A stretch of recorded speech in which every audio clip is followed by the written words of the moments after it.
21,000 টাকার এই বড় ওয়েডিং কেকের অর্ডারটা আপু আমাকে এক কথা ইমোশনালি ব্ল্যাকমেল করে কনফার্ম করে। যদিও কেকের অর্ডারটা কনফার্ম করার পর আপু আমার কাছে অনেক বেশি কৃতজ্ঞতা প্রকাশ করে, কিন্তু আমি আপুর কাছে আসলে অনেক বেশি কৃতজ্ঞ।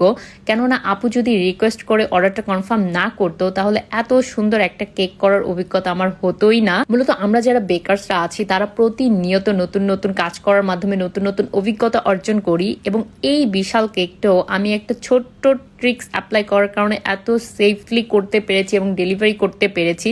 সো আমার অনেক ভালো একটা এক্সপিরিয়েন্স অর্জন হয়েছে এই কেকটা করে।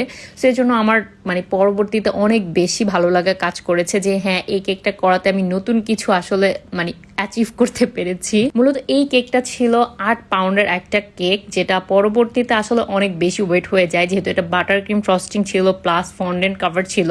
সবকিছু মিলিয়ে এই কেকটা প্রায় 6-7 কেজি হয়েই গিয়েছিল। সো নর্মালি দেখা যায় বড় সড়ো কোনো কেকের অর্ডার যখন আমরা নেই তখন আমরা অনেক বেশি টেনশনে পড়ে যাই, এবং এই কেকটার ক্ষেত্রেও আমার ব্যতিক্রম ছিল না, যেহেতু এটা প্রায় 8-10 পাউন্ডের একটা কেক। দেন হচ্ছে 3 টায়ার্স, অনেক বেশি টেনশনে ছিলাম। আর এই কেকটা অর্ডার না নেওয়ার আরেকটা রিজন ছিল যে 21 তারিখে আমার একটা বড় বার্থডে কেকের অর্ডার ছিল। সো ওই কেকের জন্য 18 তারিখ থেকে আমি আর কোনো কেকের অর্ডারই নিতে চাচ্ছিলাম না। এরপর আপু যখন 19 তারিখের জন্য কেকের অর্ডারটা কনফার্ম করতে চায়, আমি যখন বলি যে 19 তারিখে আসলে আমরা কোনো কেকের অর্ডার নিচ্ছি না, তখন আপু আসলে বিষয়টা একটু ভেঙে বলে যে আপুর বোনের বিয়ে অ্যান্ড সে দেশের বাহিরে থাকে, অ্যাটেন্ড করতে পারছে না, এবং সে অনেকদিন ধরে আমার ভিডিও দেখে। সো আমাকে ট্রাস্ট করে সে কেকের অর্ডারটা দিতে চায়। সো আমি যদি অর্ডারটা না দেই সে আর কাউকেই অর্ডারটা দিবে না, সে কেকটার কোথাও অর্ডার করবে না, অ্যান্ড সে তার বোনকে আর সারপ্রাইজটা দিতে পারবে না, এমনভাবে বলছিল। সো আসলে কেউ আমাকে রিকোয়েস্ট করলে আমি আসলে ফেলতে পারি না অনেস্টলি বলতে। তো এই জন্য আমি অর্ডারটা নিয়েই ফেলি। সো সবকিছু মিলিয়ে এমনি অনেক বেশি টেনশনে ছিলাম। 21 তারিখের একটা বড় কেক, আর এটাও যেহেতু একটা বড় ওয়েডিং কেক,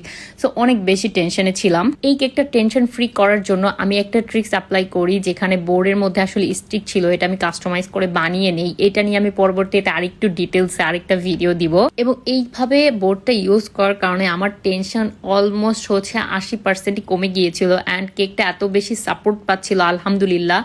খুবই স্ট্রংলি এটা সেট হয়েছিল। আর যেহেতু বাটার ক্রিম ফ্রস্টিং এর ছিল, একদমই টেনশন ফ্রি ভাবে পরবর্তীতে আমি কেকটা করি। তারপর যেহেতু এটা অনেক বেশি ওয়েট ছিল, ডেলিভারি পর্যন্ত একটু টেনশন ছিল, বাট শেষ পর্যন্ত আলহামদুলিল্লাহ সবকিছুই অনেক সুন্দর হয়। অ্যান্ড আপু অনেক বেশি পছন্দ করে, এবং ওনার বোন অ্যান্ড মেম্বার যারা ছিল সবাই কেকটা অনেক পছন্দ করেন, অ্যান্ড আলহামদুলিল্লাহ টেস্ট নিয়েও অনেক ভালো রিভিউ দেয়। এবং সবকিছু মিলিয়ে শেষ পর্যন্ত আসলে সবকিছু সুন্দরভাবেই হয়েছিল।